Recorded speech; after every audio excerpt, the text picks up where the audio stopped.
How can I walk up a wall? I want to walk up a wall. Why do Chinese people eat food?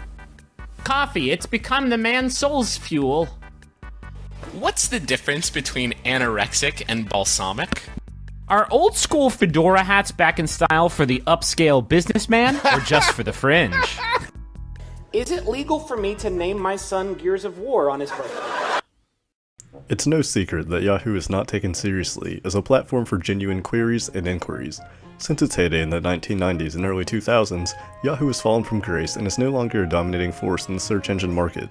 Yahoo Answers acts as a microcosm of this phenomenon. With a company that's been around as long as Yahoo, it is perhaps surprising that its age doesn't provide it with a competitive advantage over other popular search engines such as Google and Baidu. However, it is precisely its age that serves as a weakness. Yahoo was founded in 1994 by Stanford graduate students in engineering, Jerry Yang and David Filo. The site originated as a primitive search engine tool that was edited by humans. Rather than use algorithms such as Google's PageRank, the Yahoo search engine involved appending metadata to web pages by human volunteers and employees. As a predecessor to the modern search engine, Yahoo gained popularity among early internet users and was the most popular search engine on the internet at one point. During its peak, Yahoo rolled out and acquired many services in addition to its search engine, including but not limited to Yahoo Messenger, Yahoo Mail, Flickr, and Tumblr. But among its features, there's one that highlights the dynamics of the Yahoo community and encapsulates some causes of its downfall. For the uninitiated, Yahoo Answers is a Q&A website that largely revolves around participatory culture through user submission of questions and answers. Users submit their questions to a particular category and are able to vote on the best answers for a particular question. When users receive positive votes on their answer, the answer appears higher up among all the responses, and the user that submits the answer is awarded points. Most people have heard of Yahoo Answers, but you'd be hard-pressed to find anybody who has genuinely turned to Yahoo Answers for advice. To understand why, it is first necessary to understand how Yahoo Answers functions as a community. A key element of Yahoo Answers is its handling of user profiles. Any particular user profile will include an anonymous screen name, a user set avatar, and biography, as well as information about the points the user has received for answering questions on the site. For all intents and purposes, the profile is separate from the rest of the user's identity on the Yahoo platform. Also key to Yahoo Answers operations is the point system through which best answers are chosen. Users receive points for receiving positive votes on their answers, and having more points increases their level, which allows them to answer and ask more questions per day. Additionally, their level and number of points are prominently displayed on their profile, indicating their involvement in Yahoo Answers. Although it's nothing fancy, the process of submitting questions and answers on Yahoo Answers must be mentioned. Question submission involves typing a brief query, with the ability to add additional details or a picture. When submitting a question, it is automatically placed into a category and subcategory by Yahoo's natural language processing algorithms. However, the user may then change the category. Answering questions is very similar. Users may simply write their answer in plain text and have the option to add a photo or a source. There is a restriction to the number of questions and answers that a user may post per day. Additionally, a user must have 5 points before they can ask a question. The main page of Yahoo Answers is divided into several components which are geared to help users find questions to view and answer.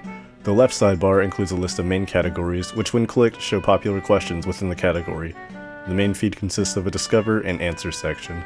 The Discover view displays questions that have received a lot of traffic, while the Answer view displays the most recent questions across the entire site. Question submission is initiated through a small box to the right of the screen, and a leaderboard of users with high point levels is shown beneath it. Finally, at the top of the page features a search bar and links to other Yahoo resources. Yahoo Answers is a largely autonomous community, with popular questions and answers being determined by user upvotes. However, Yahoo Answers moderators may remove certain posts if they receive a number of reports from trusted users.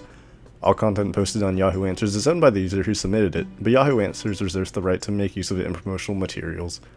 Given the level of autonomy and no-nonsense layout of Yahoo Answers, it seems like the quality of content in the community should be better than it is. However, the infrastructure of Yahoo Answers supports a community of low-level content. The first issue is the presence of anonymity on Yahoo Answers. Unlike online communities such as Facebook, user profiles on Yahoo Answers are masked behind a pseudonym and avatar. The lack of a real name policy means that stakes are low when it comes to posting on Yahoo Answers, as consequences of your actions are not tied to your real-world persona. This facilitates trolling and joke questions or answers, like the ones we saw earlier.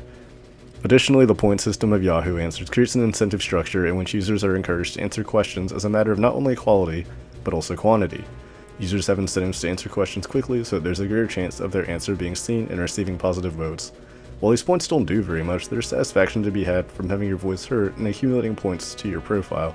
and since there is no point threshold one must reach before answering questions, the barrier to entry is pretty much non-existent. Finally, the scope of Yahoo Answers is incredibly broad. There is an attempt to contain questions within particular categories, but there is no real sense of community within categories since points are received across the website on a global scale. Due to the lack of community, there's no reason to search the website for a pre-existing question before asking your own, and the Yahoo Answers guidelines facilitate opinion-based questions that don't have definitive answers. Keeping all this in mind, the failures of Yahoo Answers can largely be framed in terms of ideas introduced by key information scientists. For example, Sherry Turkle highlights the importance of having real-world conversations in a digital age, because they are more personal and context-specific than instant messaging or general internet queries. Yahoo Answers can't really be likened to a real-world conversation or a search query. It's like a hybrid between the two, but it yields the benefits of neither. Answers on Yahoo Answers lack the context awareness of a real-world conversation, and they also lack the instantaneous nature of a search query.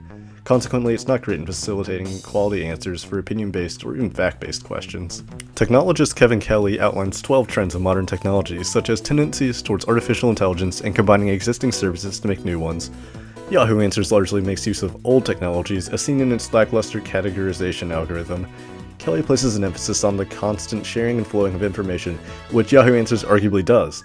However, it does so in a way that encourages too much sharing, to the point where it is in excess and obfuscates what valuable content may be on the platform. Marketing strategist Amanda Slavin has discussed how there are 7 levels of user engagement, and Yahoo Answers falls somewhere towards the middle of this spectrum. It actually successfully engages users, but it does so in a superficial and self-interested manner as a result of the site infrastructure. Slavin's 4th level is structure-dependent engagement, which is characterized by active response and participation in activities, provided the barrier to entry is low. This perfectly sums up the Yahoo Answers community. People contribute because they want to gain points and make their voice heard, not because they have any real loyalty to the Yahoo brand. And Yahoo does not make huge efforts to delight users, as seen by the Discover and Answer section on the front page. No attempt is really made there to tailor the experience for individual interest. It shows the same thing to everybody. Finally, product designer Tim Allen has spoken in the past about bias loops with respect to user experience. Essentially, if a product is not inclusive of certain groups, they will continually be left out of the product's community. This is certainly the case with quality contributors on Yahoo Answers. When visiting the website, you immediately see low-level content, and assume that legitimate answers are not welcome there. All these information scientists indicate that the Yahoo Answers community structure facilitates low-level content. By contrast, let's take a look at 2 other popular Q&A sites that are seen as more reputable. Quora has many categories similar to Yahoo Answers, but it avoids some of Yahoo Answers' failures by having a real name policy to encourage credible answers. Additionally, Quora has implemented ranking algorithms to determine what the best answers are, and users are encouraged to submit edits to answers. Stack Exchange is popular within the computing community for questions relating to programming and related topics. Because its focus is on computing, it has a much tighter scope than Yahoo Answers. Similar to Yahoo Answers, it has anonymity and a point system, but the questions are factual in some sense and have definitive answers. Additionally, users are encouraged to search for their question before making a new post about it. The success of Quora and Stack Exchange reveals that Q&A communities work best when they are actual communities. These forums differ from Yahoo Answers in the emphasis that they place on sub-communities and tailoring content to individual users. Additionally, they make use of better algorithms that let users see more relevant content. In summary, Yahoo Answers suffers from the problem of having a wide scope, but not doing enough to create a community within that broad scope. The incentive structure and anonymity lead to shallow questions and shallow answers, creating an unreliable forum for serious inquiries. In a sense, Yahoo Answers is emblematic of the failures of Yahoo as a whole. It's good in theory, but it's backed by old technology and it's trying to do too much in practice.